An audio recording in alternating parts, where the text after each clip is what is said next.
They mocked him the moment the clay started going up. At first, they thought Elias Crow was repairing cracks. That was normal. Cabins shifted. Lobs shrank. Gaps formed. A man filled them with mud, straw, whatever he had. No one questioned that. But Elias didn't stop. He kept layering it. One coat turned into 3. 3 turned into 10. Soon, the logs of his cabin began to disappear beneath thick, hand-smoothed clay. Dark, heavy, and unnatural against the pale wood of every other home in the valley. From a distance, it looked wrong. Like the cabin had been swallowed by the earth itself. By the end of the first week, it didn't even look like a cabin anymore. It looked like a boulder. A massive, rounded, clay-covered structure sitting on the ridge above the valley, its edges softened, its angles buried, its surface smoothed by hand until wind could barely catch it. And that's when the laughter started. "He's burying his own house," one man said. "No," another replied. "He's suffocating in it." The jokes spread fast. By the second week, people were making the climb just to see it. They stood at the base of the ridge, staring up at the strange shape rising above them. "What is it supposed to be?" someone asked. "Ugly," came the answer. More laughter. Elias heard it. He always heard it. But he didn't stop. He worked with slow precision, mixing clay with straw and ash, pressing it into every surface, smoothing each layer until it sealed tight.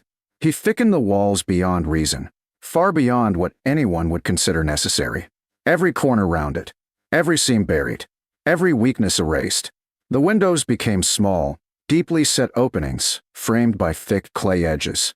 The roof disappeared under layers of packed earth and mud, merging into the walls until the entire structure became one continuous mass. No edges, no gaps, no mercy for the wind. One afternoon, a group came up the ridge.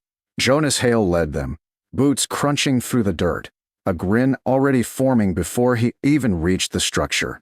"Well," Jonas said, stopping a few feet away, "I've seen a lot of things in my time, but I've never seen a man turn his home into a rock." The man behind him chuckled. Elias stood near the wall, hands coated in drying clay, his movements steady as he pressed another layer into place. "It's insulation," Elias said. Jonas raised an eyebrow. "Insulation?" Elias nodded. "Clay holds heat, stops wind, keeps temperature stable." Jonas walked closer, tapping the hardened surface with his knuckles. "It didn't sound like wood. It sounded solid. Feels like you've sealed yourself into a tomb," Jonas said. Elias didn't look at him. "It'll hold." Jonas laughed. "Hold what? There's barely a winter here worth worrying about." He gestured down toward the valley. "You're solving a problem that doesn't exist." Elias finally met his eyes. "It will." The answer was calm. "Certain." And that's what made Jonas shake his head. "You've always been like this," he said. "Quiet. Stubborn. Seeing things that aren't there." He turned back toward the others. "Come on." Let the man finish turning his cabin into a dirt mound. The laughter followed them down the ridge. Elias kept working. Days passed. Then weeks. The cabin disappeared completely beneath the clay.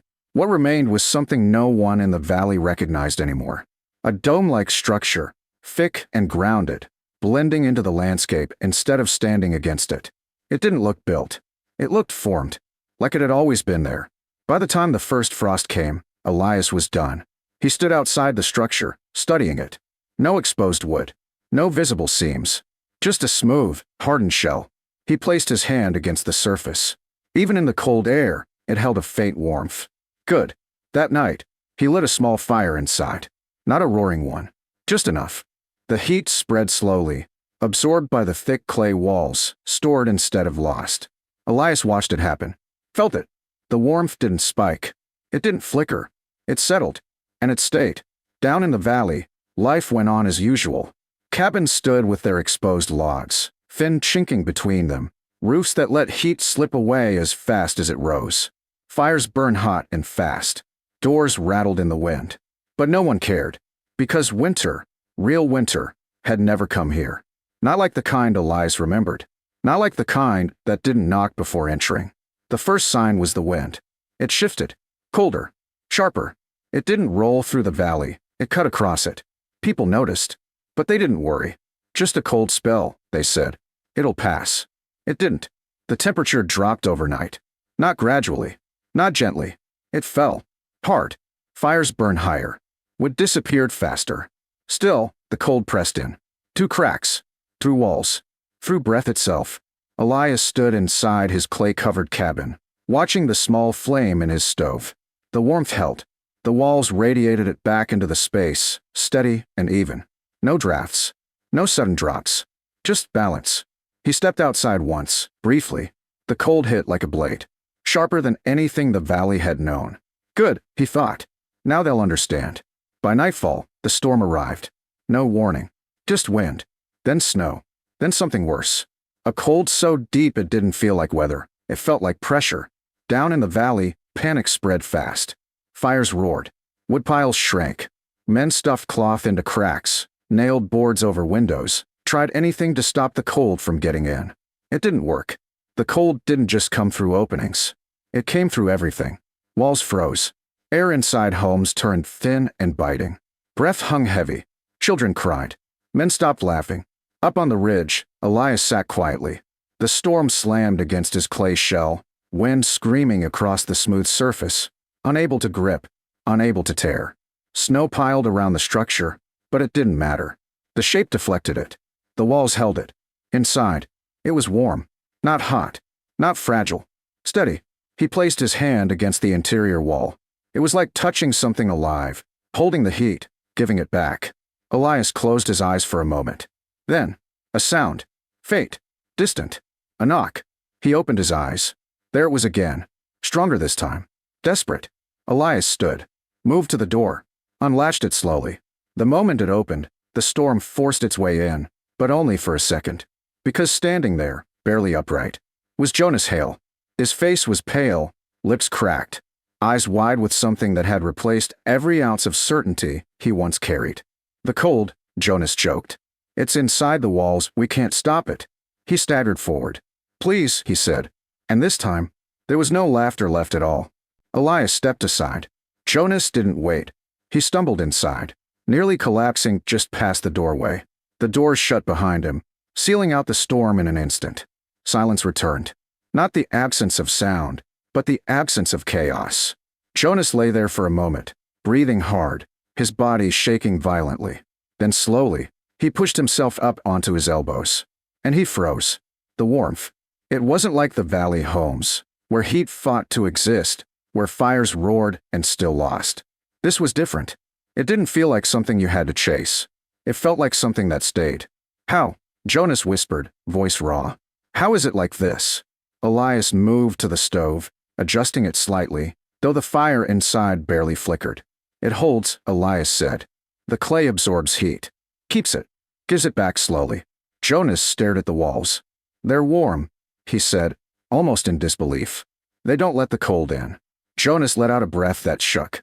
Everything down there is failing. Fires are burning through wooden hours. Walls are freezing from the inside. We can't keep up. Elias turned to him. How many? He asked. Jonas swallowed. All of us, he said. Families. Kids. They won't last the night. The words settled heavily in the room. Elias didn't respond immediately. He looked toward the door. The storm was still screaming outside, but not as violently as before. The worst of it had already done its damage. He grabbed his coat. Jonas blinked. What are you doing?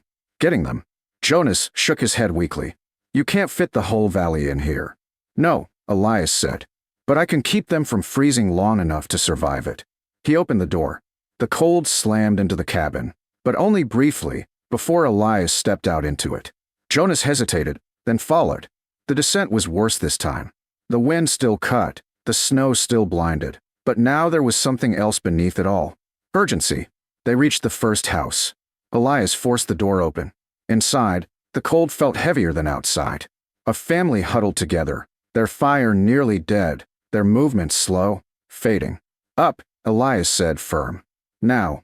They didn't question it. There wasn't enough strength left for doubt. Trip by trip, they moved through the valley. Some homes were worse. Some barely had movement left inside. Each time, Elias acted the same. Direct. Controlled. Efficient. Layer up. Stay together. We move now. The climb back to the ridge became a procession. Small groups. One after another. Inside the clay cabin, Elias organized them quickly. Stay close to the walls, he instructed. That's where the heat is stored. People pressed against the curved interior, their backs touching the clay. At first, there was confusion, then relief. The warmth wasn't just in the air. It came from the walls themselves, from the structure, from the design they had mocked. The space filled, then filled again. It grew crowded, tight, but not desperate. Because no matter how many entered, the warmth held. Jonas watched it happen in silence. Watched as people who had been moments from collapse slowly steadied. Watched as breath returned to normal. Watched as fear gave way to something else. Understanding. By the time Elias made his final trip, the valley had gone still. No movement. No light. Just snow-covered shakes where homes once stood strong. He paused at the base of the ridge, scanning the silence. Then turned back. The climb felt heavier now. Not from the cold, but from the weight of what had been proven. When he reached the cabin, Jonas opened the door before he could knock. Inside, it was packed. Dozens of people, shoulder to shoulder, wrapped in blankets, leaning against the walls. But they were alive. Warm. Steady. Elias stepped in and shut the door. Again, the storm vanished. For a long moment, no one spoke. They just looked at him. Not like before. Not with amusement. With something quieter. Something errant. Jonas stepped forward. His voice had changed. Stripped of pride. Of certainty. Of everything that once made him laugh. "You knew," he said. Elias shook his head slightly. "I remembered." Jonas frowned. Remembered what? Elias glanced at the walls. "A winter like this," he said. "A place where cold doesn't knock. It just takes." Silence followed. Then Jonas looked around again. At the clay. At the shape. At the way it all worked together. "We built wrong," he said quietly. Elias didn't answer. He didn't need to. Hours passed. The storm weakened. The screaming wind softened into something manageable. No one froze. No fire needed to roar. The cabin held exactly as it was meant to. By morning, the storm was gone. Elias opened the door slowly. Cold air slipped in, but it was nothing like before. Just winter. Normal winter. People stepped outside one by one. The valley was buried. Roofs sagged under snow. Doors were sealed. Smoke no longer rose from chimneys. Homes that had once seemed strong now looked temporary. Fragile. Men stood in silence, taking it in. Then slowly, their eyes turned back to the clay structure behind them. No one laughed. Days later, when the snow began to melt and life returned, something had changed. Men climbed the ridge again. But this time, they didn't come to mock. They came with tools. With questions. With humility. "How did you shape it?" one asked. "What mix did you use?" another said. Elias showed them. Clay. Straw. Ash. Thickness. Shape. Not just materials. Understanding.